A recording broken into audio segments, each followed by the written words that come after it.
कृष्णो रक्षतु नो जगत्त्रयगुरुः कृष्णं नमस्याम्यहम् कृष्णेनामरशत्रवो विनिहताः कृष्णाय तस्मै नमः। ओम श्री गुरुभ्यो नमः। कृष्णो रक्षतु नो जगत्त्रयगुरुः कृष्णं नमस्याम्यहम् कृष्णेनामरशत्रवो विनिहताः कृष्णाय तस्मै नमः। कृष्णादेव समुत्थितं जगदिदं कृष्णस्य दासोऽस्म्यहं कृष्णे तिष्ठति विश्वमेतदखिलं हे कृष्ण संरक्ष माम्। वसुदेवसुतं देवं कंसचाणूरमर्दनं देवकी परमानन्दं कृष्णं वन्दे जगद्गुरुम्। ओम श्रीकृष्ण परब्रह्मणे नमः। प्रिय భగవద్బంధువులారా, మనము విశ్వరూప దర్శన యోగాన్ని సంపూర్ణం చేసుకొని ఇప్పుడు ద్వాదశ అధ్యాయం భక్తి యోగంలో అడుగుపెడుతున్నాం. విశ్వరూప సద్దర్శన యోగములో పరమాత్మ అర్జునునికి తన మహిమాత్మకమైన అత్యున్నత మహిమాన్వితమైన తన విశ్వరూపాన్ని ప్రత్యక్షం చేసి అర్జునునికి ఆ విశ్వరూప సందర్శన భాగ్యాన్ని కలగజేసి ప్రసాదించి భూత భవిష్యత్ వర్తమాన కాలాల్లో జరిగే ప్రతి సన్నివేశము, ప్రతి విషయము, చిన్నదైనా పెద్దదైనా అంతా తన యొక్క ఆజ్ఞ వల్లనే, తన ప్రణాళికాబద్ధముగానే సాగుతుంది అని బోధించి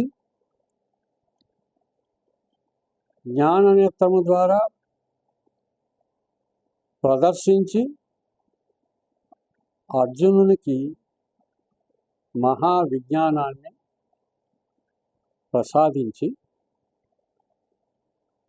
కటాక్షించగానే అర్జునునికి పరమాత్మ యొక్క అత్యున్నతమైన మహిమాన్వితమైనటువంటి ఆ గొప్పతనాన్ని గ్రహించి ప్రార్థించాడు. త్వమాదిదేవ పురుష పురాణ త్వమస్య విశ్వస్య పరం నిధానం వేత్తాసి వేద్యం చ పరం చ ధామ త్వయా తతం విశ్వం అనంతరూప. ఓ కృష్ణ, నేను ఎంత పొగిడితే మాత్రం, ఎంత స్తుతిస్తే మాత్రం ఏది సరిపోతుంది? అసామాన్యమైనటువంటి తస్మాత్ ప్రణమ్య ప్రణిధాయ కాయం ప్రసాదయే త్వాహం ఈశమీడ్యం పితేవ పుత్రస్య సఖేవ సఖ్యు ప్రియ ప్రియాయార్హసి దేవసోదం. ఎక్కడ చూసినా నా బంధువర్గము, నా శత్రువర్గముతో సహా అందరూ కూడా నీలోనే స్థితులై ఉన్నారు అని అని చూసి నేను నిన్ను సరి అయిన సదవగాహన లేకపోవడం వల్ల ఓ కృష్ణ, ఓ యాదవ, ఓ సఖ అని పిలిచాను అని కన్నీళ్లతో పశ్చాత్తాపముతో విన్నవించుకున్న ఆ విశ్వరూప దర్శన యోగాన్ని మనము పూర్తి చేసుకున్నాం. ఇప్పుడు భక్తి యోగములో మనము ప్రవేశిస్తున్నాం. పరమాత్మ మనకు భక్తితోనే సాధ్యం అవుతాడు. భక్తి ఉండాలి. ఈ భక్తి అంటే ఏమిటి? ఈ విషయాల అన్నిటిని కూడా పరమాత్మ స్వయముగా మనకు విపులీకరిస్తాడు ఈ భక్తి యోగము అనేటటువంటి ఈ అధ్యాయములో, ద్వాదశ అధ్యాయము. అసలు భక్తి అంటే పెద్దలు ఏం చెప్తారంటే నవవిధ భక్తులు అని కీర్తిస్తారు. భక్తి 9 విధాలుగా ఉంటుందట. శ్రవణం, కీర్తనం, విష్ణు స్మరణం, పాదసేవనం, అర్చనం, వందనం, దాస్యం, సఖ్యం, అర్చనం శ్రవణం కీర్తనం విష్ణోః స్మరణం. భక్తి 9 రకాలు. అర్చనం ముందు శ్రవణం కీర్తనం విష్ణోః స్మరణం పాదసేవనం అర్చనం వందనం దాస్యం సఖ్యం ఆత్మనివేదనం. అర్చనము ద్వారా పరమాత్మని మనము చేరవచ్చు. ఫస్ట్ శ్రవణము ద్వారా చేరవచ్చు. కీర్తనము, విష్ణోః స్మరణము, పాదసేవనము, అర్చనము, వందనము, దాస్యము, సఖ్యము, ఆత్మనివేదన.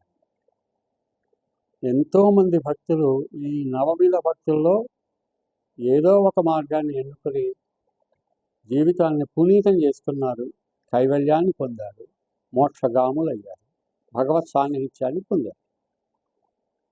ఫస్ట్ శ్రవణం, వినడం ద్వారా పరమాత్మని మనస వాచ కర్మణ భజించినట్లే పరమాత్మ యొక్క లీలల్ని వినడం ద్వారా, పరమాత్మకు సంబంధమైన గాథల్ని కథా శ్రవణం ద్వారా. పరీక్షిత్ మహారాజు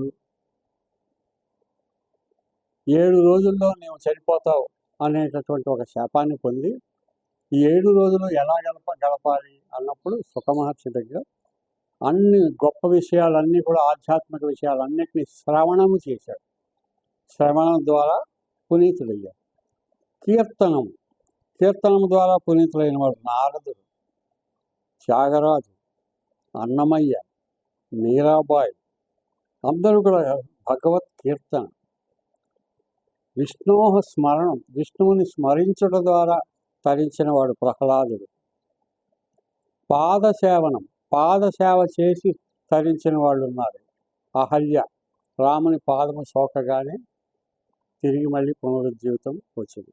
గుహుడు రాముల వారికి పాదములు నీ పాదములు సోకగానే అహల్య అనే అమ్మాయి రాయి కాస్త అమ్మాయి అయిపోయింది, నా పడవ ఎక్కడైపోతుందో అందుకని పాదాలు కడుగుతాను, నిన్ను అవతల ఒడ్డుకి చేర్పిస్తాను నా పడవలో అని చెప్పి గుహుడు రాముని యొక్క పాదములను అన్నిటినీ కూడా పాదములను కడిగి పాదసేవనం చేసుకున్నాడు.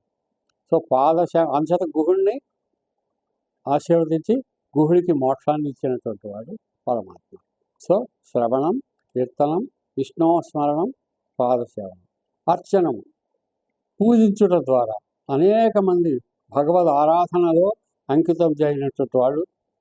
వాటిలో గొప్ప ఉదాహరణ చెప్పాలంటే భరతుడు రాముని యొక్క పాదుకలను తీసుకెళ్ళి సింహాసనంలో పెట్టి తాను కూర్చోకుండా, నిజానికి తాను కూర్చుంటే ఎవ్వరేమన్నారు, కానీ కాదు, ఇది అన్నగారి యొక్క పరిపాలన అన్నగారి ద్వారానే జరగాలి కాబట్టి అన్నగారు 14 సంవత్సరాలు తిరిగి వచ్చే వరకు వారి యొక్క పాదుకల్ని సింహాసనంలో ఉంచి తాను ఆ పాదుక సేవ చేశాడంటే రామపాద సేవ చేశాడు.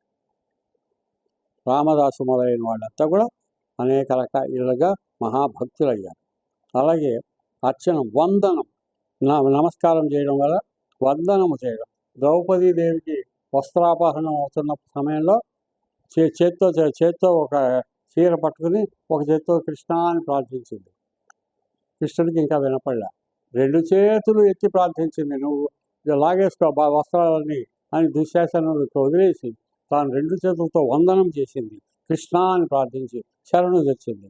దాంతో వందనము ద్వారా ద్రౌపది కూడా ఆమె యొక్క పరువు ప్రతిష్టల్ని కాపాడుకుంది, భగవత్ సాన్నిహిత్యాన్ని పొందింది, భగవత్ కటాక్షాన్ని పొందింది, జీవితాన్ని ఎంతో ఆనందమయం చేసుకుంది. అదేవిధంగా దాస్యం అనగానే మనకి గుర్తుకొచ్చేది ఆంజనేయ స్వామి. రాముల వారికి శ్రీరామచంద్రుడికి దాస్యము చేసి రామాయణం అంతా కూడా హనుమత్ భక్తి పూరకమైనటువంటి దాస్య భక్తికి గొప్ప ఉదాహరణగా మనకి హనుమంతుని యొక్క సన్నివేశాలన్నీ తెలుస్తాయి. అలాగే అర్చనం, వందనం, దాస్యం, సఖ్యం అనగానే మనకి కుచేరుడు గుర్తుకొస్తాడు, బెస్ట్ ఫ్రెండ్ ఆఫ్ కృష్ణ. అలాగే సఖ్యం అంటే అర్జునుడు కూడా సఖుడే, గొప్ప స్నేహితుడు. సఖ్యం ఆత్మ నివేదనం, ఆత్మ శరీరం ఏం లేదు, అంతా నీవే. భక్త కన్నప్ప శివలింగం దగ్గరికి వెళ్ళి ప్రార్థిస్తూ ఆ శివుని కంటిలోంచి ఆ విధమైనటువంటి ఆ రక్తం కారుతూ ఉంటే ఆ కన్ను బాగులేదని తన కన్ను తీసి పెట్టేశాడు. అది ఆత్మ నివేదన. అదేవిధంగా మార్కండేయుడు శివలింగాన్ని కావలించుకుని నమస్కారం చేసి పునీతుడయ్యాడు. అలాగా మహాభక్తులు ఎందరిలో మనము నవవిధ భక్తుల ద్వారా మనము వాళ్ళ యొక్క గొప్ప జీవితాల్లో ఉన్నటువంటి ఆ సత్ ఆలోచనని, సత్ ప్రవర్తనని, భక్తి భావనని మనం అభ్యసించడానికి వీలుగా అవన్నీ కూడా ఆదర్శవంతమైనటువంటి జీవితాలు. ఈ రకమైన భక్తిని ప్రతిబింబిస్తూ ఈ అధ్యాయము ప్రారంభం అవుతుంది. అర్జున ఉవాచ, ఓ కృష్ణ, నువ్వు అన్నీ చూపించావు, విశ్వరూప సందర్శన చేశాను నేను, నీ దయ. ఇప్పుడు ఏంటంటే, ఏవం సతత యుక్తాయే భక్తా స్వాం పర్యుపాసతే ఏ చాప్యక్షరమవ్యక్తం తేషాం కే యోగవిత్తమాహ. ఎవరైతే భక్తులతో నిన్ను ఉపాసిస్తారో, భజిస్తారో, కీర్తిస్తారో, వందనం చేస్తారో, ఆత్మ యొక్క సమర్పణ చేస్తారో వాళ్ళందరూ కూడా ధన్యులే సుమా. మరి నాకు నీవిచ్చేటటువంటి సూచనలు, మరింత గొప్ప ప్రబోధము ఏమిటి? శ్రీ భగవానువాచ, మయ్యావేశ్య మనో ఏ మాం నిత్యయుక్తా ఉపాసతే శ్రద్ధయా పరయోపేతాః తే మే యుక్తతమా మతాః. ఈ భక్తి భావము అంటే ఏమిటో నిర్వచిస్తున్నాను, విను. మయి ఆవేశ్య మనో ఏ మాం, ఎవరైతే మాం నన్ను, మయి నాయందే మనస్సుని పూర్తిగా పరిపూర్ణంగా లగ్నము చేసి నిత్యయుక్త ఉపాసన చేస్తారో, నిత్యయుక్తులై నిత్యము నాయందే మీ యొక్క మనస్సుని పూర్తిగా లగ్నము చేసి మనస వాచ కర్మణ ఎవరైతే చేస్తారో వారందరూ నా భక్తులే. శ్రద్ధయా, అప్పుడు వాళ్ళంతా శ్రద్ధ కలిగిన వారు అవుతారు. శ్రద్ధయా పరయోపేతాః తే మే యుక్తతమా మతాః. వీళ్ళు నా యొక్క అనుగ్రహమును స్వీకరించగలానికి అర్హులవుతారు. సంనియమ్యేంద్రియగ్రామం సర్వత్ర సమబుద్ధయః తే ప్రాప్నువంతి మాం ఏవ సర్వభూతహితే రతాః. ఈ భక్తులలో ఉండవలసిన ఒక గొప్ప లక్షణం ఏంటంటే సర్వభూతహితే రతాః. వాళ్ళకు ఒక ఆనందం ఉండాలి. ఏమిటి ఆనందము? సర్వభూతహితము, అన్ని ప్రాణుల యందు మేలు కోరుతూ ఒక రకమైనటువంటి అనురాగము, ప్రేమ, ఒక ఆప్యాయత ఉండాలి. ఎవరితో ద్వేషం ఉండకూడదు. రాగద్వేషాలకు అతీతముగా అన్ని ప్రాణులను ప్రేమించగలగాలి, సేవించగలగాలి. We have to serve all the creatures in the universe and we have to love them. We should not show any violence. సంనియమ్య ఇంద్రియ గ్రామం, వీటిని నియమపూర్వకంగా చేయాలి. సర్వత్ర సమబుద్ధయః తే ప్రాప్నువంతి మామేవ సర్వభూత హితే రతాః. నన్ను ప్రాప్తించాలి అంటే అందరినీ ప్రేమించండి. అది భక్తి. భక్తి అనగానే మనం ఏదో భజన చేస్తున్నాం, ఏదో ఇన్స్ట్రుమెంట్స్ పెట్టుకుని 4 వాయిద్యాలు పెట్టుకుని చేయడం, అది కాదు. అది షో అవుతుంది. అది కూడా మంచిదే, కానీ అది షో కోసం చేయకుండా మన సంతోషం కోసం చేయాలి. పరమాత్మలో లీనమవ్వాలి. మన సుగుణాలన్నిటినీ పెంపొందించుకొని అందరినీ ప్రేమించాలి. Love everybody. ఏతు సర్వాణి కర్మాణి మయి సన్యస్య మత్పరాః అనన్యేనైవ యోగేన మాం ధ్యాయంత ఉపాసతే. సర్వాణి కర్మాణి మయి సన్యస్య. నువ్వు చేసే ప్రతి పని, whether it is small, big, a great one or an ordinary one, అన్నిటినీ కూడా మయి సన్యాస, నాయందు మనస్సు లగ్నం చేసి నా ధ్యానముతో వెనక నేనున్నాను అనే భావంతో చేయి. అంతేగాని అహంకారంతో నేను చేస్తున్నా, నాది నా గొప్పతనం, I am the doer. No, you are not the doer. You are an instrument of God. That you have to realise and show it in practice. అనన్యేన ఇవ యోగేన, ఇంకా వేరే ఏ యోగములు కాదు, మాం ధ్యాయంతో ఉపాసన. నా ఏ పని చేస్తున్నా ఇది పరమాత్మ యొక్క సన్నిధానమున నేను పనిముట్టుగా చేస్తున్నాను, ఒక కర్మయోగిని అని చెయ్యాలి. తేషాం అహం సముద్ధర్త, అటువంటి భావము కలిగి అటువంటి ఆచరణ కలిగిన వాళ్ళనే నేను ఉద్ధరిస్తాను. Otherwise I will not take the responsibility. అంతే కదా, సరెండర్ అయిపోతేనే పరమాత్మ చూసుకుంటాడు. మనం ఇంతకుముందు చెప్పుకున్నాం, మార్జాల కిశోర న్యాయం, మర్కట కిశోర న్యాయం, కచ్చప కిశోర న్యాయం. అందులో మర్కటం అంటే కోతి.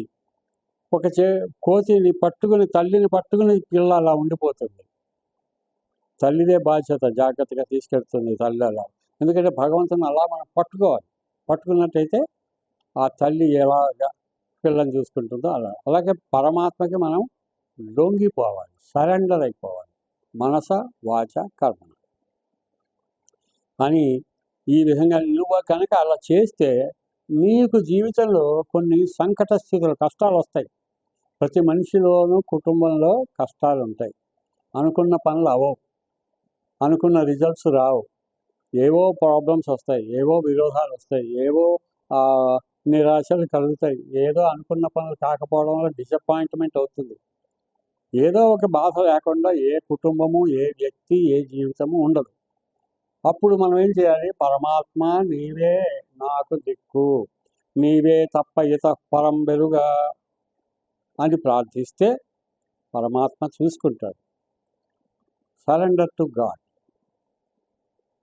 ఫేస్ ది ట్రబుల్ ఫేస్ చేయి, బట్ గాడ్స్ సపోర్ట్ ఉందని అనుకో.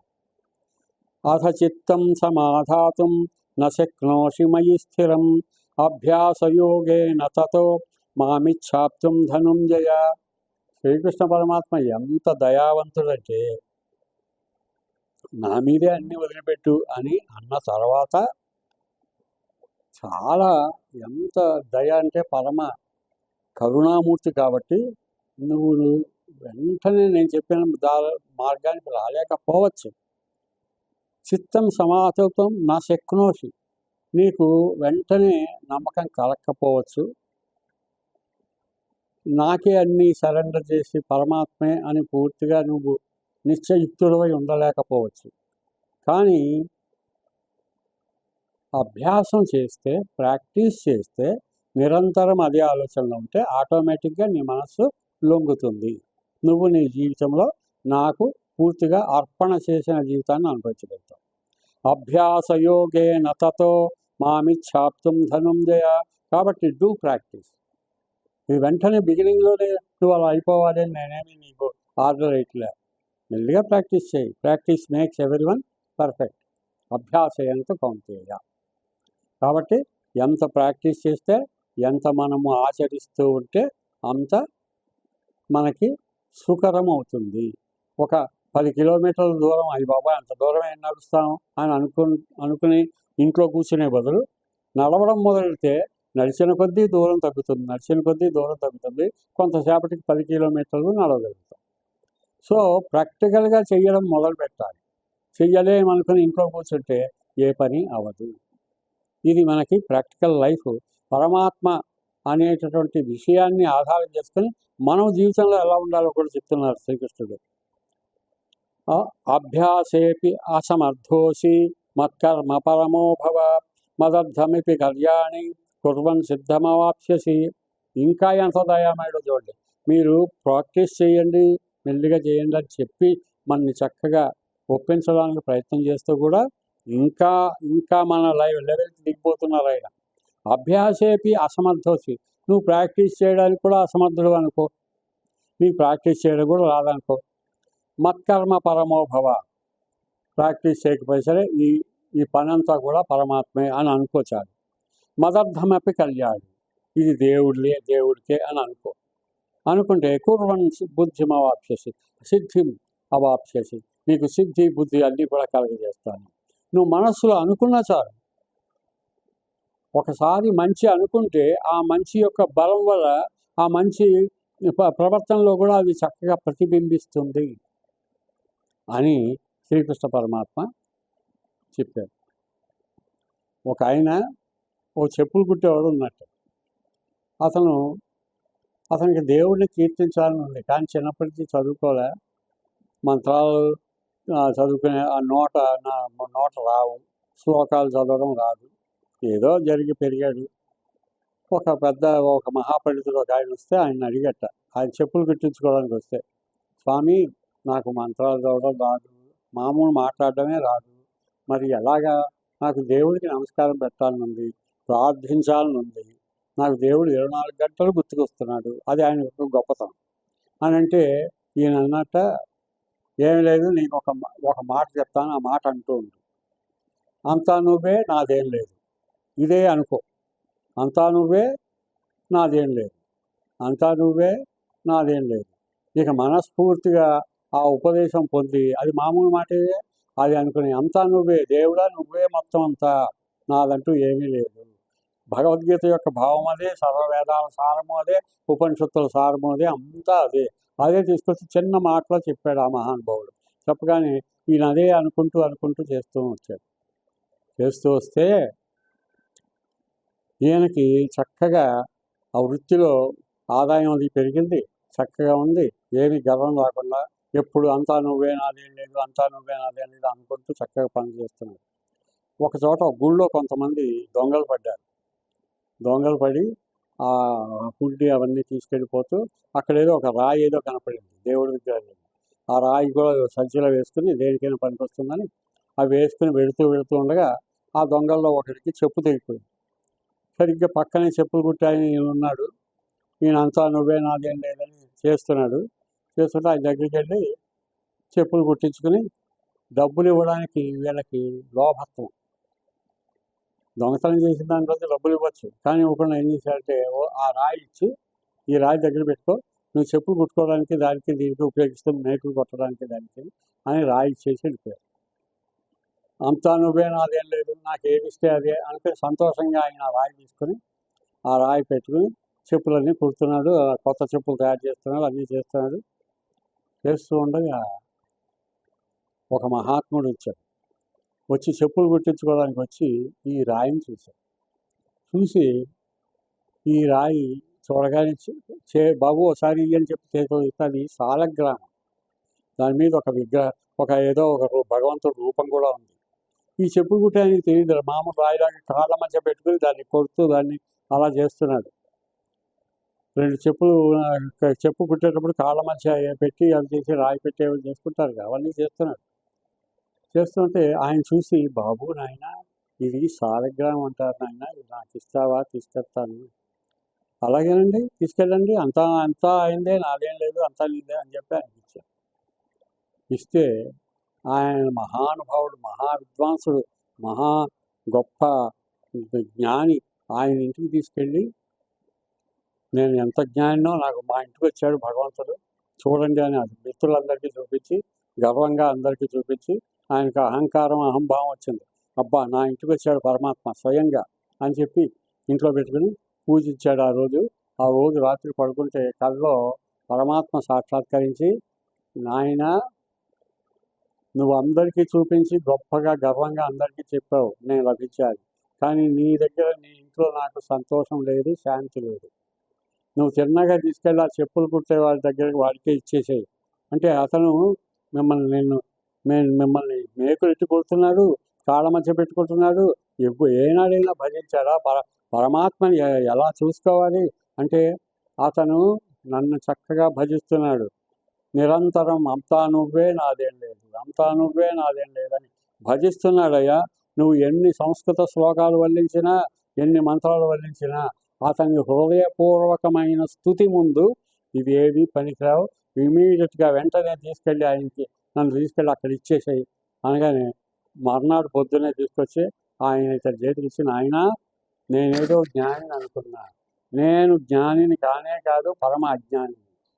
నీ దగ్గర ఉండడానికి పరమాత్మ ఇష్టపడ్డాడు అంటే నువ్వు ఎంత జ్ఞానివో నాకు అర్థమవుతుంది అని పరమాత్మ నిరంతర పరమాత్మ ధ్యానములో అంతా పరమాత్మకే అంకితం చేసినటువంటి జీవిత పరమార్థాన్ని గడుపుతున్నటువంటి ఆ చెప్పులు కుట్టే అనాగరిక ఏమి చదువుకోనటువంటి నిరక్షర కుట్టైనటువంటి అతడు ఈ జ్ఞానముతో సర్వవేదాన్ని కాచివడబోసిన వానికంటే గొప్ప జ్ఞాని అని, ఆ జ్ఞానే ఇతనికి శిష్యప్రాయుడయ్యాడు అంటే మనస్సులో పరమాత్మని ధ్యానించడానికి మనస్సు ప్రధానము, కర్మయోగిగా ఉండుట ప్రధానము, కానీ మనం ఏదో జ్ఞానం ఉందని అహంభావం ఉండడం కాదు.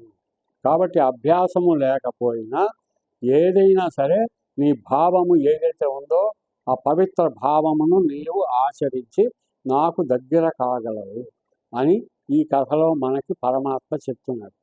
అంటే ఏంటంటే ద థింగ్ ఈజ్, మనం ఎంత లెర్నర్ పర్సన్స్, ఎంత బాగా చదువుకున్నాం, ఎంత గొప్పవాళ్ళు, ఎంత పెద్ద కులాల్లో పుట్టాము, కులాలు అనేవి లేవు, కానీ మన భ్రమలు అలా ఉన్నాయి.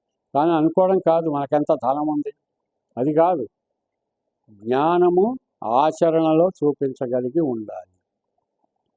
అభ్యాసేపి అసమర్థోపి మత్కర్మ పరమోభవ మదర్థమపి కర్మాణి కుర్వన్ సిద్ధిం అవాప్యసి, నీవు సిద్ధిని పొందుతావు. అంటే మనకి ఎటువంటి గుణాలు ఉండాలి అనేది మళ్ళీ కన్ఫర్మ్ చేస్తున్నారు, మరోసారి చెప్తున్నారు శ్రీకృష్ణ పరమాత్మ. అద్వేష్ట సర్వభూతానాం మైత్ర కరుణ ఏవ చ.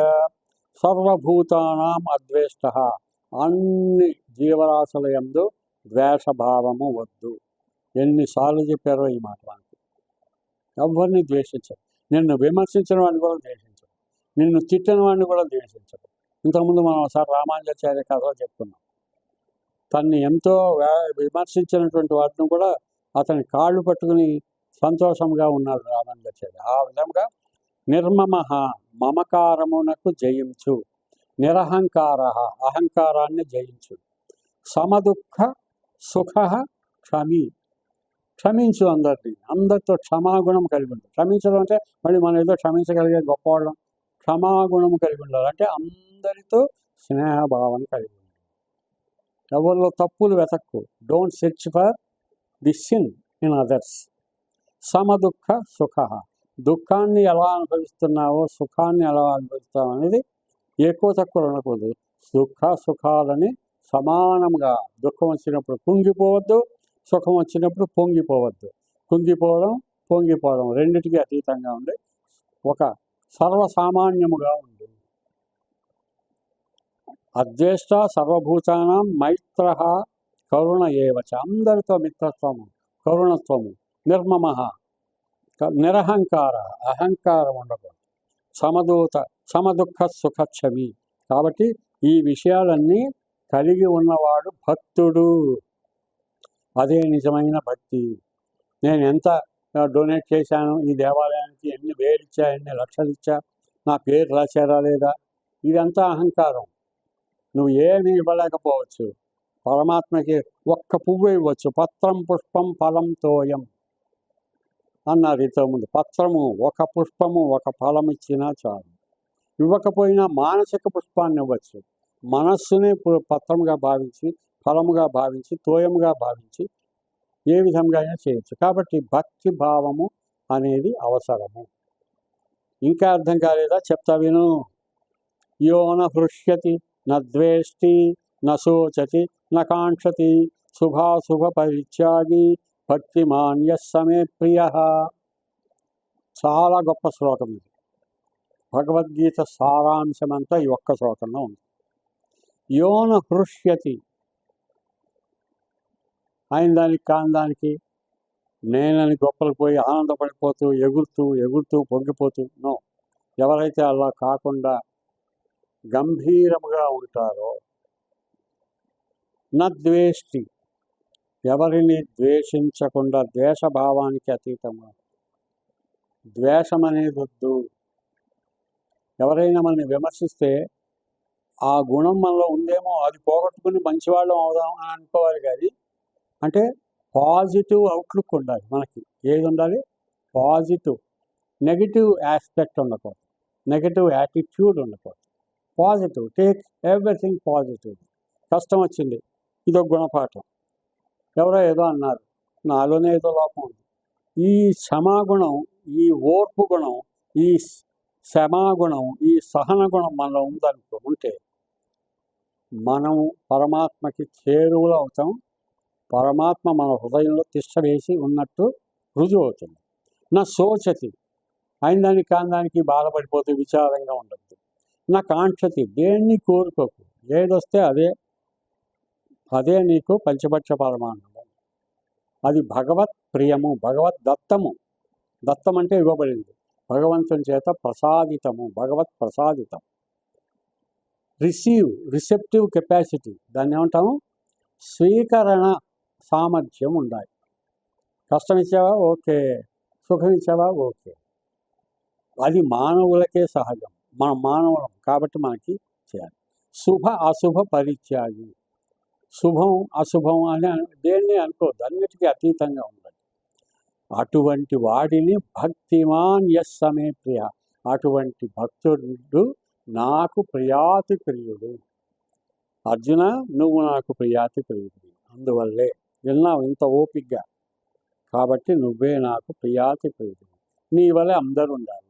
ఇక్కడ అర్జునుడితే మనం శుభాశుభ పరిత్యాగులమై నా హృష్యతి, నా ద్వేష్టి, నా శోచతి, నా కాంక్షతి, ఆ విధంగా ఉన్నట్లయితే మనము భగవంతుని యొక్క ప్రీతిపూర్వకమైనటువంటి సన్నిధానంలో మనము మన జీవితాన్ని గడపగలుగుతాం, మోక్షదాయకం చేసుకోగలుగుతాం, ముక్తిని పొందగలుగుతాం. సమశత్రువుచ మిత్రేచే, శత్రువులతో మంచిగా ఉండాలి, మిత్రులతో మంచిగా ఉండాలి. వీడు మిత్రుడు, వాడు శత్రువు అని విడదీయద్దు. Don't separate the people. తథా మాన అవమానయో, మానము అవమానం. మానం అంటే గౌరవం, అవమానం అంటే గౌరవం లేకపోవడం. ఈ రెండింటికి తేడాలొద్దు. శీతోష్ణ సుఖ దుఃఖేషు, మనం వేసవకాలం ఎండ వచ్చిందని బాధపడిపోతుంటామా, వర్షం వచ్చిందని బాధపడతామా? ఇది వాతావరణంలో సమానం. ఇవన్నీ చలి, ఇవన్నీ భరిస్తాం. అలాగే మానము అవమానము, అదేవిధంగా శత్రువు మిత్రుడు, మంచి చెడు, కష్టము సుఖము సమానంగా చూడండి. సమసంగ వివర్జిత, సంఘ వివర్జితం. సంఘం అంటే మోహం ఉండకూడదు, రాగద్వేషాలకు మనం లొంగకూడదు. వాటిని వివర్జించి, వాటిని విసర్జించి, విసర్జన రెండు చేయగలిగి ఉండాలి అని. తుల్య నిందాస్తు తిర్మౌని, ఎవరో నిన్ను నింద వేశారు, సమానంగా తీసుకో, మౌనంగా ఉండు. సంతుష్ట ఏన కేచిత్, ఎవరైనా ఏమన్నా సంతుష్టిగా ఉండు. పొగిడారు, సంతోషంగా ఉండు. తెగిడారు, బాధపడకు. తెగిడినా సంతోషమే చూపించు. అనికేత స్థిరమతి భక్తి మాన్యే ప్రోనయ. కాబట్టి నువ్వు భక్తి అనే దానికి ప్రాధాన్యమైంది. కాబట్టి భక్తి అంటే అర్థం ఏమిటి ఇక్కడ? భక్తి అంటే పరమాత్మ ఎదురుకుండా కూర్చొని ఏదో 4 స్తోత్రాలు చదువుతూ, ఏదో సహస్రనామము, అష్టోత్తర శతనామము చదువుతూ, అవన్నీ కూడా మంచివే. పరమాత్మ ధ్యానమే, అర్చనము. మనకి నవభావిత భక్తుల్లో చెప్పారు, అర్చనం, వందనం, దాస్యం అని చెప్పారు. కానీ వాటితో పాటు మన ప్రవర్తనలో కూడా అన్ని యొక్క అనుభవాలని, అన్ని భావాలని, అన్ని సంఘటనలని, అందరూ మనుషుల్ని సమానముగా తీసుకుంటూ మన జీవితంలో తూచి అడుగు వేసి ఒక రకమైనటువంటి వివాదాస్పదమైన జీవితానికి అతీతముగా ఉండాలి. వివాదానికి అతీతమై ఉన్నట్లయితే ఆ శాంతియుత జీవియే నిజమైన భక్తుడు, పరమాత్మ భక్తుడు. నువ్వు ఎన్ని పూజలు చేయి, అవన్నీ మంచివే. పూజలతో పాటు నీ ప్రవర్తనని తెల్ల కాగితములాగా చేసుకో, white paper, without any sort of spot, ఏ రకమైనటువంటి స్పాట్ లేకుండా, ఏ రకమైన మచ్చలు లేకుండా, no black shades, white paper లాగా ఉండాలి. అది ఉండగలిగే సామర్థ్యం కూడా పరమాత్మ మనకి ఇచ్చాడు బుద్ధి రూపంలో. బీజమ్మాం సర్వభూతానాం విద్ధి పార్థ సనాతన బుద్ధి బుద్ధిమతామస్మి తేజస్వినామహమని విజ్ఞాన యోగంలో మనకి సెలవిచ్చినట్టుగా పరమాత్మ మనకి భక్తి కలిగి ఉండాలి అని ఈ అధ్యాయం ద్వారా మనకి చెబుతూ, నింద స్థుతి వీటన్నిటిని సమానంగా తీసుకోండి, శీతోష్ణాన్ని సమానంగా తీసుకోండి, ఏ రకం నహృష్యతి ద్వేషము సంతోషము సమానంగా తీసుకోండి, ఈ శుభాన్ని అశుభాన్ని సమానంగా తీసుకోండి అని మనకి పూర్తిగా అర్థమయ్యేలాగా ఉదాహరణతో ఇచ్చినటువంటి పరమాత్మకి మనము కృతజ్ఞతాంజలి సమర్పించుకుంటూ ఈ అధ్యాయాన్ని మనం పూర్తి చేసుకున్నాం. ఓం తత్సదితి శ్రీమద్భగవద్గీతాసు ఉపనిషత్సు బ్రహ్మ విద్యాయాం యోగశాస్త్రే శ్రీకృష్ణార్జున సంవాదే భక్తి యోగో నామ ద్వాదశోऽధ్యాయః.